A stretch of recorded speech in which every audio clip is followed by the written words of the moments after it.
Salam à toi mon ami, aujourd'hui on se retrouve pour une nouvelle vidéo. J'espère que vous allez bien et que votre famille se porte bien. Hier soir, alors que j'étais tranquillement posé dans mon lit, je me baladais sur internet et je suis tombé sur une histoire. Une histoire effrayante qui méritait sa place sur la chaîne. Je me suis dit Mogo, tu peux pas passer à côté de ça. Et aujourd'hui je me suis dit que j'allais vous la présenter. Mais avant de commencer, j'ai un dilemme à vous proposer et vous êtes obligé de répondre. N'essayez pas d'esquiver, je vous vois venir. Choisissez une réponse. Tu préfères perdre ta famille ou sacrifier une ville à la place? Oui, je suis un fourbe, mais ça vous le savez. En tout cas, j'ai hâte d'avoir vos réponses. Sur ce, invocation, et voilà le Mogo Junior. N'hésitez pas à détruire cette barre de like et vous aurez un Mogo heureux. Enfin bref, maintenant je vous propose d'éteindre votre lumière et de vous laisser emporter par ma voix.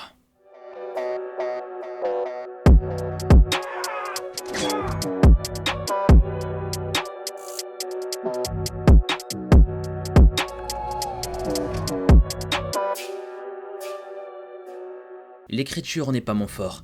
À vrai dire, j'ai toujours détesté lire et j'ai horreur de tenir un stylo dans la main. Et pourtant, vous lisez aujourd'hui mon texte. La psy m'a dit que ça faisait partie de ma thérapie, qu'il fallait que j'écrive pour m'aider à oublier mes mésaventures et les illusions qui vont avec. Tu parles comme si je pouvais oublier cette chose. La journée avait pourtant si bien commencé. J'avais convaincu Annie de me laisser une chance pour le bal du lycée. Mes potes Léo, Kevin et Stefano avaient prévu une sortie méga cool pour samedi prochain. Et l'anniversaire de ma petite sœur Myriam avait eu lieu ce soir. Je lui avais acheté ses bonbons, ses préférés, ainsi qu'un CD country. J'étais fier de mon cadeau, elle adore ce genre de musique. Mais le meilleur était encore à venir, une sortie scolaire dans le massif des Bauges. J'adore les randonnées, le camping et les activités en plein air. Avant, je ne ratais aucune occasion de pratiquer toutes sortes de sports extrêmes. Maintenant, c'est un peu compliqué. Bref, j'étais impatient de pouvoir me balader dans la montagne. Bien évidemment, rien n'était parfait, alors notre classe s'est divisée en 5 groupes, tous accompagnés d'un pion, et je n'avais pas pu choisir mes coéquipiers. Heureusement, Léo était avec moi. Kevin et Steph n'avaient pas eu cette chance. Ils étaient dans 2 équipes différentes. Il y avait aussi Lisa, Marion et Sarah, 3 filles que je trouvais super bêtes dans mon groupe. Puis aussi Aurélien, un geek qui passe son temps sur sa console, Lucius, un crétin fini, ainsi que Benjamin et Roméo, qui sont tous les deux dans mon équipe de basket. Le voyage en bus s'était bien passé, les profs nous avaient fait des recommandations habituelles. Ils nous ont donné leur numéro de téléphone en nous prévenant de ne pas hésiter à les appeler en cas de problème. Personnellement, j'écoutais qu'à moitié, trop concentré sur le paysage pour être attentif. À vrai dire, Lucius me gâchait mon plaisir, il n'arrêtait pas de crier, c'était insupportable. Une fois sortis du véhicule, nous nous sommes regroupés et hop, c'était parti pour l'aventure. L'étape la plus dangereuse du voyage fut de franchir un torrent sans tomber dedans. Pour cela, Madame Kiaf, notre surveillante,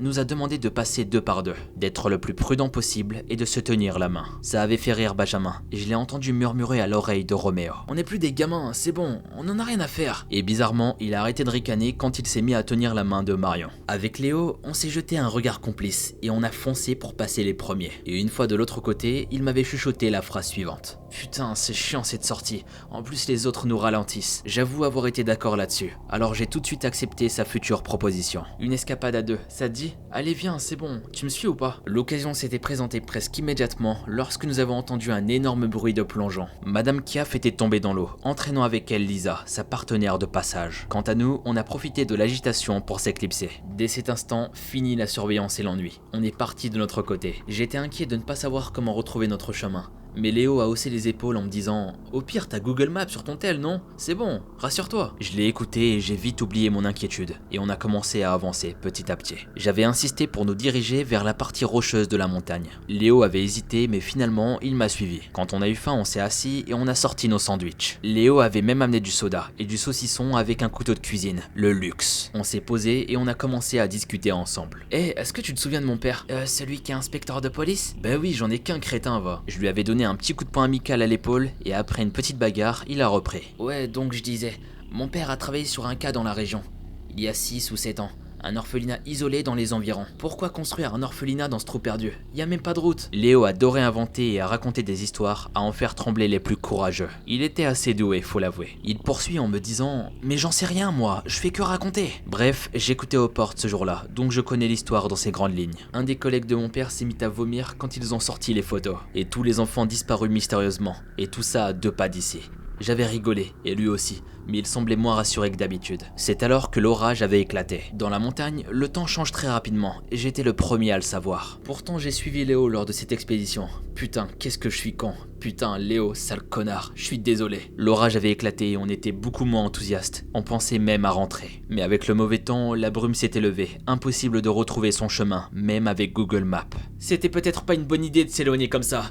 C'est ce que j'ai dit en criant pour essayer de couvrir le tonnerre. Je pense qu'il a hoché la tête, mais avec le brouillard, on ne voyait pas plus loin de 2 ou 3 mètres. J'ai eu peur qu'on se perde de vue, alors j'ai sorti de mon sac une corde. Léo m'a regardé faire avant de siffler. Ouah, tu sors toujours avec la panoplie du parfait alpiniste sur toi? Du moins, je suppose que c'est ce qu'il a dit, vu que je n'entendais rien à cause de la tempête. Dans le doute, j'ai haussé les épaules. Il est vrai qu'avant cet événement, je ne sortais jamais dans la nature sans un couteau suisse, une corde robuste et un guide de survie. C'était une question d'habitude. On s'est attachés l'un l'autre et on a repris la marche. Au début, on se racontait des blagues afin de ne pas paniquer. Ensuite, ça a été le tour de nos conneries au bahut, puis des histoires d'horreur. On s'est mis à parler en même temps, à se raconter n'importe quoi. Même les infos les plus basiques. J'ai entendu Léo répéter 3 fois qu'il était allergique à la lavande. Et je sais que ce que je disais n'était pas mieux. À la fin, on faisait que s'appeler toutes les 30 secondes. Je pense que tout ce qu'on voulait, c'était entendre notre voix, savoir qu'on n'était pas seul. Petit à petit, l'orage s'est effacé, mais pas la brume. Ce n'est qu'après une demi-heure de marche environ que Léo a commencé à se comporter de façon bizarre. T'as entendu? T'es lourd, mec, arrête de vouloir me faire peur, c'est sérieux. J'ai voulu rire, mais mon ricanement s'est coincé dans ma gorge. La voix de mon ami était trop tendue pour que ça soit une blague, alors j'ai sorti la phrase suivante. Ça doit être le vent sur les rochers, t'inquiète pas. Je ne crois pas, sinon le brouillard aurait déjà dégagé.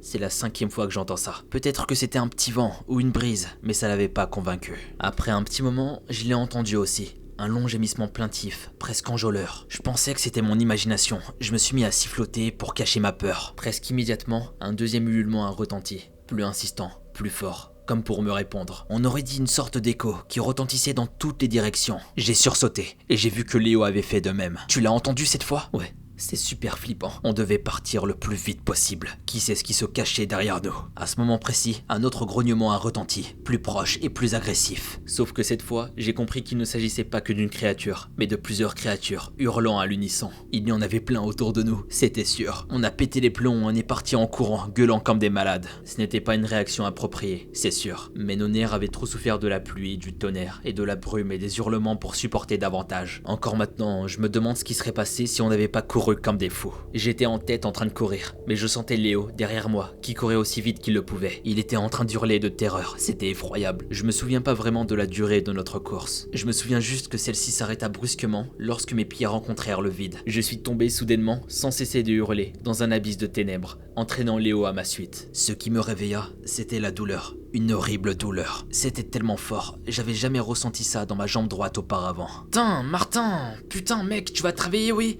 Allez, réveille-toi s'il te plaît, réveille-toi! C'était Léo. En ouvrant les yeux là-haut, j'ai vu le ciel qui brillait de nouveau. Le soleil éclairait une minuscule caverne à travers une crevasse béante dans laquelle nous étions tombés. J'étais sur une plateforme un peu surélevée. Allongé, je jetais un œil à ma jambe douloureuse. J'avais suffisamment de blessures sportives pour savoir qu'elle était cassée. Mais où était Léo? Martin, s'il te plaît, réveille-toi! La voix provenait d'en dessous de moi, et j'ai baissé la tête pour voir. À peine quelques centimètres en dessous se trouvait mon ami. Il était lui aussi assis sur une plateforme liée au fond de la crevasse par une pente douce. Un large sourire de soulagement éclaira son visage lorsque je croisa son regard. Putain mec, tu m'as fait une de ces peurs. T'es resté évanoui au moins 1 heure. Je tentais vainement de rassembler mes esprits, malgré la douleur. J'avais peur de bouger, et j'étais concentré sur les battements de mon cœur. Si ça continuait à ce rythme, je risquais de faire une putain de crise cardiaque. J'ai paumé mon téléphone quand je courais. J'espère que t'as le tien, sinon on est mal. Non, il n'est pas dans mes poches. Merde, attends, il est peut-être dans la grotte. Fatigué, abasourdi par la douleur, je fermais de nouveau les yeux. J'entends des bruits de verre cassés quand il bougea. Eh vieux, j'espère que tes parents sont pas trop à cheval sur l'argent, autrement ils vont te tuer.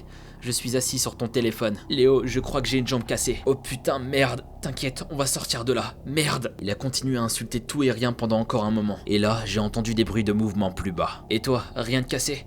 Non, rien, mais j'ai mal partout. Je n'avais toujours pas ouvert les yeux. Si bien que je ne faisais qu'entendre Léo balancer des insultes à tout va et chercher dans son sac quelque chose d'utile. On pourrait utiliser la corde pour remonter. C'est une bonne idée, non? Trop courte. Et avec ma jambe cassée, c'est compliqué. De toute façon, ça fait longtemps qu'on est dehors. Ils ont déjà dû appeler les secours et ils vont nous retrouver bientôt. Dis Martin, tu crois que les créatures de dehors sauront nous retrouver? Je n'ai pas répondu à sa question. Un dérangeant silence s'était installé et ça durait depuis plusieurs heures. Durant cette période, ce fut un véritable calvaire pour moi, tant la souffrance était présente. J'étais en train de sombrer dans des états de mi-conscience, aucun secours ne se présenta. Léo avait fait l'inventaire de ce qui nous restait, tous les vivres, la nourriture qu'on pourrait manger. On avait le couteau de cuisine qui nous servirait d'arme contre un éventuel agresseur. L'ambiance aurait presque pu être calme, tant le silence autour de nous était constant, si ce n'était ce malaise que nous ressentions au plus profond de nous. C'était à cause de ce silence que je captais les premiers retours des gémissements, faibles et lointains, mais avec un écho. Ça m'a glacé le sang. Cet écho ne pouvait signifier qu'une chose. Les créatures nous avaient rejoints dans les souterrains. Peut-être même qu'elles nous avaient jamais quittés. Et ça se trouve, on était précisément jetés dans leur antre. Quand j'en ai parlé à Léo, j'ai vu son visage blanchir. Ok, on garde notre calme. Si elles nous entendent pas, elles ne trouveront pas. Je ne partageais pas l'espoir de mon ami. Et j'avais raison. La nuit était tombée, lorsque Léo remarqua que les bruits se rapprochaient. On entendait des chuchotements et des bruits sourds qui devenaient de plus en plus forts. Je croyais même avoir distingué des phrases. Ce manège infernal, cette attente dura jusqu'à ce que les bruits se fassent tout proches. Léo me murmura d'une voix saturée. C'est juste dans le coin, là-bas. Regarde, là-bas, juste là-bas. Quelques secondes plus tard, on s'est mis à voir la menace. La lune était ronde, pleine, et les étoiles lumineuses, si bien qu'on apercevait pleinement la chose. C'était quelque chose d'atroce, quelque chose qu'on ne pouvait pas décrire. C'était impossible. Il n'y avait pas plusieurs créatures, il n'y en avait qu'une. Une monumentale masse de chair dégueulasse se dirigeait vers nous. C'était effroyable, plein de corps mélangés dans une masse compacte. Des bras, des jambes, des pieds, des yeux, des bouches, parfois même des têtes qui émergeaient de l'abominable amas boursouflé qui était dans le centre. On entendait cette chose qui marmonnait des phrases qui étaient incompréhensibles. Léo et moi on s'y mit à hurler aussi fort l'un que l'autre. À nos cris de terreur, la créature semblait accélérer. Elle nous suivait de plus en plus. On entendait des gémissements de plus en plus forts. C'était absurde. Elle se dirigeait droit vers nous, en déplaçant son infâme corps dans les parois rocheuses. C'est fou. Je me souviens de toutes ces voix, de toutes ces phrases qui étaient répétées à la suite, encore et encore. Je me souviens avoir réalisé avec horreur que c'était des voix d'enfants. Rejoignez-nous, rejoignez-le. Il est la mère, elle est le père. Nous sommes l'ensemble qu'il est. Il est tel qu'il devrait être. Rejoignez-nous, rejoignez-le. Nous sommes orphelins et parents. Des cris de douleur et des plaintes terribles accompagnaient ces phrases terrifiantes. La créature ne pouvait m'atteindre, elle était trop petite. C'est pour ça que j'ai crié à Léo, grimpe, grimpe, allez, grimpe. J'ai vu qu'il avait saisi le couteau de cuisine et il se tourna vers moi en pleurant. Je ne devais pas être mieux à ce moment-là. Derrière lui, la créature avançait à toute vitesse. Je lui ai tendu la main qu'il attrapa le plus vite possible. Aussitôt, la douleur dans ma jambe était tellement forte que j'ai lâché prise. Il retomba sur la plateforme avant de retomber vivement. Encore une fois, vas-y, retente. C'est ce que j'ai dit, les dents serrées. Il m'a attrapé la main et a commencé à grimper, s'aidant de la paroi. J'avais tellement peur qu'il me fasse tomber avec lui, ou que la créature ne parvienne à l'attraper. Il était à moitié sur ma plateforme quand brusquement il lâcha un cri de douleur atroce. Je n'ai mis qu'un moment pour comprendre. Une des mains émergeant du corps de la créature venait le saisir à la jambe. C'était fini pour lui, c'était trop tard. J'ai vu sa cheville lentement se transformer à son tour en une masse informe de chair. Il était en train d'hurler encore plus fort quand l'infection se répandit jusqu'à son genou. Petit à petit, la créature avançait et avait absorbé le corps de mon ami. Je l'avoue, j'ai voulu le lâcher. J'avais trop peur d'être absorbé à mon tour. Léo, je suis désolé. Tellement désolé. Mais ça ne servait à rien. Malgré tous mes efforts pour me détacher de lui, pour éviter d'être emporté, je ne pouvais rien faire. Nos mains étaient comme soudées, nos peaux s'étaient reliées. Je ne ressentais pas encore la douleur de la transformation, mais Léo, lui, si. Au fur et à mesure que sa jambe se transformait en un amas sanglant et gonflé, il hurlait sans interruption. Soudainement, il a commencé à se taire et il a posé un regard sur moi. Un visage de terreur et de douleur que je n'avais jamais vu auparavant. Et c'est là qu'il a commencé à chuchoter la phrase suivante. Je suis lui.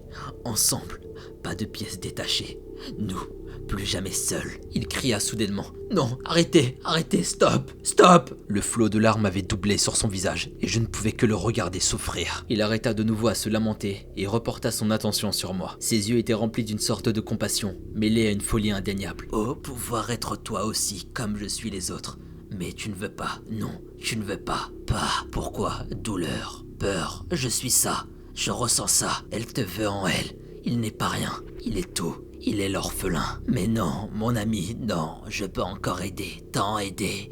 Viens, viens, viens avec nous, viens. J'étais terrifié et je ne comprenais pas ce qu'il racontait, jusqu'à ce qu'il lève le couteau de cuisine qu'il tenait sur sa main libre et ne l'abatte sur mon avant-bras. La douleur me traversa tel un éclair. Je hurlais, mais il ne s'arrêta pas. Il continua, encore et encore. À la morsure du métal s'ajoutait la souffrance de ma jambe cassée. C'était trop dur et la terreur, en plus de la fatigue, ont eu raison de moi. Je m'évanouis. Lorsque je me réveillais, j'étais allongé sur un lit d'hôpital, une jambe dans le plâtre et un moignon à la place de l'avant-bras. L'école avait envoyé les secours à notre recherche. Ils m'avaient trouvé, inconscient, allongé sur ma plateforme au fond de la crevasse. Il n'y avait aucune trace de mon bras manquant ou de Léo. Léo, je ne sais pas si je dois te haïr ou être reconnaissant, mais au fond, je connais la réponse. C'était mon ami. Il ne m'avait pas abandonné malgré ma jambe cassée pour trouver une issue. La douleur et sûrement ce que cette créature avait fait subir à mon esprit avait dû le rendre fou. Il avait voulu me libérer et il avait réussi. J'aurais tant voulu faire de même pour lui. Désormais, je ne fais plus de sport. Je ne vais plus au camping ou en randonnée. Je ne m'éloigne plus des autres en pensant que c'est une bonne idée. Et plus encore, je ne m'approche plus jamais de quelconque montagne. Et surtout pas du massif des Bauges. Soyez prudents si vous vous y rendez. Quelque part dans les crevasses erre l'orphelin,